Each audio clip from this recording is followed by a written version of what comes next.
언니, 촉TV의 촉언니야. 오늘 촉언니가 준비한 컨텐츠는 바로 저번 시간에 촉언니가 예고했었지. 팔 왁싱의 주의사항에 관해서야. 이 부분은 팔 왁싱이 아니라 전반적인 왁싱에 관해서 주의사항을 시술자와 시술을 받는 사람이 어떤 걸 주의해야 할지에 대해서 정확하게 분석을 한번 해봤어. 왁싱에 관심 있는 친구들이라면 지금부터 주목하길 바랄게. 어떤 왁싱이든지 간에 그 왁싱할 부분에 대해서 섹션을 잘 정해야 하는데, 여기서 말하는 섹션은 털이 자라나는 방향대로 잘 나누어서 왁싱을 해줘야 되는데, 사람들의 털을 자세하게 관찰을 하다 보면은 한쪽 방향으로 예쁘게 난 털도 있지만 이곳저곳 동서남북 이렇게 막 여기저기 중구난방으로 털이 나 있는 경우들을 많이 볼 수 있어. 그럴 때는 섹션을 잘 나눠가지고 왁싱을 해줘야겠지? 그리고 왁싱을 시술하는 시술자는 소프트 왁싱을 하는 경우에는 소프트 왁스를 바른 후에 부직포를 털이 난 방향으로 그대로 잘 발라서 잘 붙여준 다음에 텐션을 정확하게 주고 빠르게 떼어주는 게 굉장히 중요하고, 소프트 왁스가 지나간 자리에 다시 지나가지 않게끔, 쉽게 얘기를 하면 왁싱이 된 부분에 소프트 왁스가 다시 지나가게 되고 반복적으로 부직포를 떼게 되면 시술 부위가 굉장히 붉고 또 어쩔 때는 멍이 드는 경우도 있어. 그래서 굉장히 조심해야 되고, 혹시나 지나간 자리, 그러니까 한 번 떼었는데 이 자리가 왁싱이 잘 안 됐어, 그런 경우들이 발생할 수 있어. 최대 2번 정도까지는 꼭 왁싱을 성공해줘야겠지. 다리나 겨드랑이, 팔이나 여러 가지 필수 왁싱들도 있을 수 있지만, 특히 팔의 왁싱 같은 경우는 스킨 탈락이 굉장히 잘 일어날 수 있다는 점을 우리 친구들이 꼭 기억을 해야 돼. 그래서 어떻게 해야 될까? 앞에서 이야기한 것처럼 텐션을 정확하게 주는 것, 그리고 섹션을 정확하게 나누는 것, 그리고 반복적으로 지나갔던 자리를 다시 지나가지 않게 하는 것, 이게 바로 스킨 탈락을 예방할 수 있는 방법이라고 할 수 있겠어. 그럼 스킨 탈락을 하면 어떤 문제가 생길까? 바로 색소 침착이 생길 수 있다는 거야. 왁싱을 하고 나서 깨끗하게 잘 됐는데 여기 부분에 까맣까맣하게 뭔가 색깔이 좀 더 다르다, 이렇게 된 부분들이 있다면 거기는 바로 스킨 탈락이 돼서 색소 침착까지 온 경우라고 볼 수 있겠어. 자, 이미 색소 침착이 왔어. 자, 어떻게 해야 될까? 더 진해지지 않게 조심해야겠지? 이 부분에 대해서는 시술 받는 사람의 주의사항에서 촉언니가 다시 알려주기로 하겠고, 자, 색소 침착이 생겼어. 그러면 이거 영원히 없어지지 않는 거예요?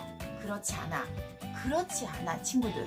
그래서 색소 침착이 일어났을 경우에는 최대 6개월 정도는 이 색소 침착이 조금 유지가 될 수 있다는 거야. 그래서 인내심을 가지고 점점 나아지기 때문에 큰 걱정은 하지 말고, 물론 시술자가 시술을 정말 완벽하게 해서 색소 침착이 일어나지 않으면 베스트겠지만, 피부가 특히 연한 부위라던가 또 시술 받는 사람의 스킨의 유형에 따라서 예민한 친구들도 있을 수 있잖아. 그런 친구들은 보다 색소 침착이 더 잘 일어날 수 있다는 점에 생각을 하고, 내가 팔 왁싱을 받을 것인가 말 것인가를 잘 결정을 하는 것도 한 가지 유의해야 할 점이라고 생각을 할 수가 있겠네. 시술 받기 전날 목욕탕에 가거나 사우나를 하는 것이 좋지가 않아. 그렇기 때문에 항상 시술 받기 전날에는 무리하게 오랫동안 샤워를 한다거나 뜨거운 물에 오랫동안 노출이 된다거나 목욕탕, 사우나는 일단 금지야. 일주일 정도는 시술 받은 후에도 목욕탕이나 사우나는 가지 않는 게 좋아. 가장 위에 그 각질층 있지. 왁싱을 하고 나면 폐해졌어요 라고 이야기하는 친구들이 있는데, 자연스럽게 제일 위에 있는 각질층이 벗겨지기 때문이야. 그렇기 때문에 일주일 정도는 사우나나 때를 민다거나 목욕탕을 가서 열심히 씻어본다거나 이런 거는 꼭 참아야겠지? 그리고 시술 받은 당일날 그 시술 부위는 비누나 폼클렌징이나 아니면 바디샤워 같은 걸로 씻어내지 않고 미지근한 물로 물샤워만 해야 한다는 점이야. 그 부위가 팔이 될 수도 있고 다리가 될 수도 있고 겨드랑이가 될 수도 있고 얼굴이 될 수도 있겠지. 그러니까 최대한 자극을 줄여준다는 게 정말 킥포인트가 될 수 있겠지. 그러니까 우리 친구들 빡빡 씻고 싶어도 시술 당일날 시술 부위만은 조심하자고. 시술을 받은 날로부터 그 시술 받은 부위는 알로에 겔이나 그리고 수분 공급을 충분하게 해줘야 한다는 거야. 왜냐하면 이미 앞에서 이야기했지만 시술 받은 부위가 충분히 예민해져 있기 때문에 알로에 겔로 진정도 시켜주고 그리고 수분 공급을 해주면서 피부를 촉촉하게 만들어주면 훨씬 도움이 되니까 귀찮아도 잊지 않고 하기를 바랄게.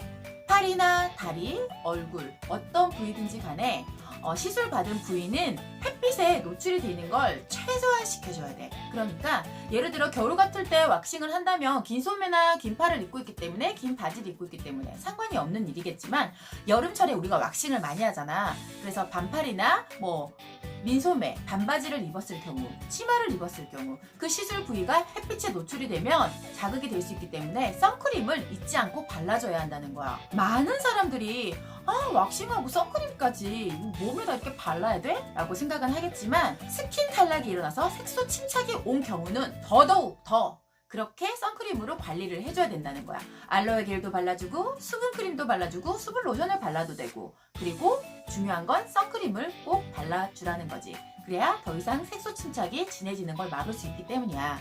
아무리 귀찮아도 여름철에 왁싱을 받았다면 선크림은 잊지 않아야 돼. 그리고 가장 우리 시술 받은 사람들이 중요하게 또 생각해야 할 점이 무엇일까?